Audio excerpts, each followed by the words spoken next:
Hola to begin C.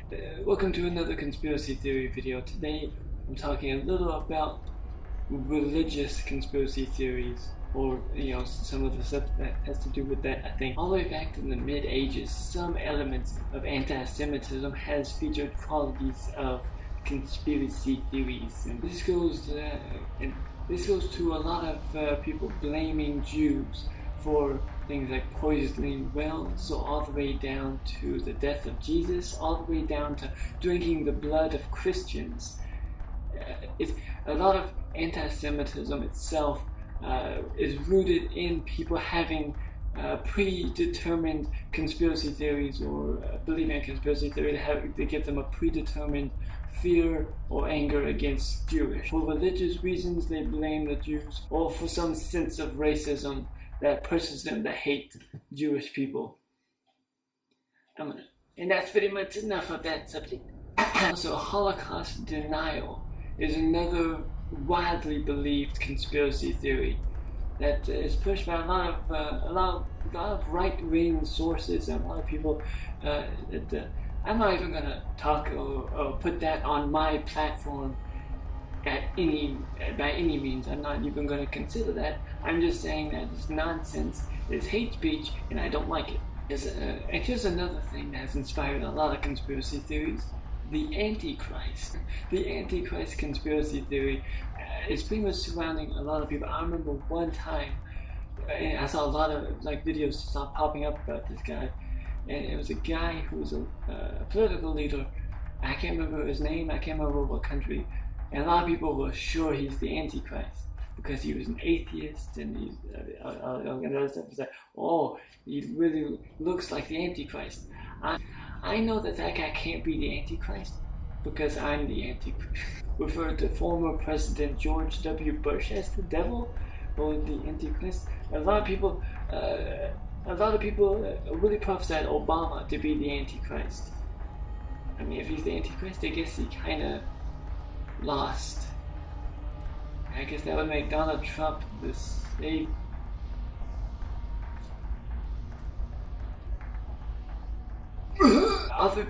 And it's really believed that Obama was the Antichrist, and a lot of people believe that, really believed it. And then as we got closer to the end of Obama's reign, I just said reign.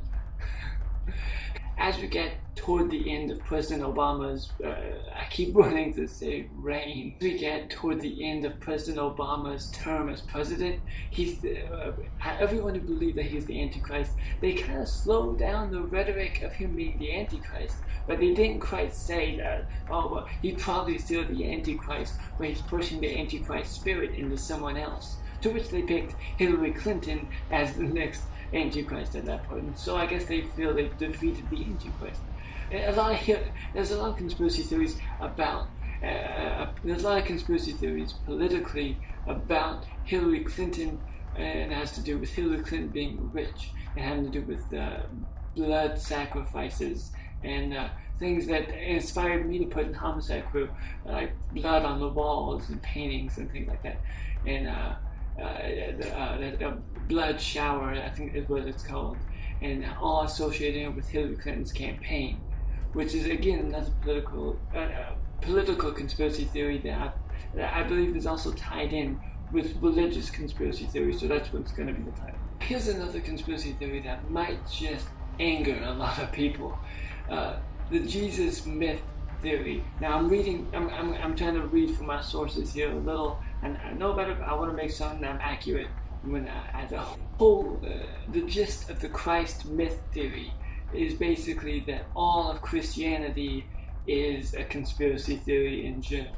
American author Dorothy Murdoch, aka Akariah S., I believe that's how it's pronounced, wrote in The Christ Conspiracy, the greatest story ever told. And that argument is basically that all of Jesus and Christianity was a conspiracy made up by some secret society, which basically says that get people believing in a false hope or a false narrative, keeps them controlled and contrived, and basically being able to lead them like lambs into whatever it is, which is basically, I guess let me try to make this argument in favor of this for a second, which I am not in favor of it.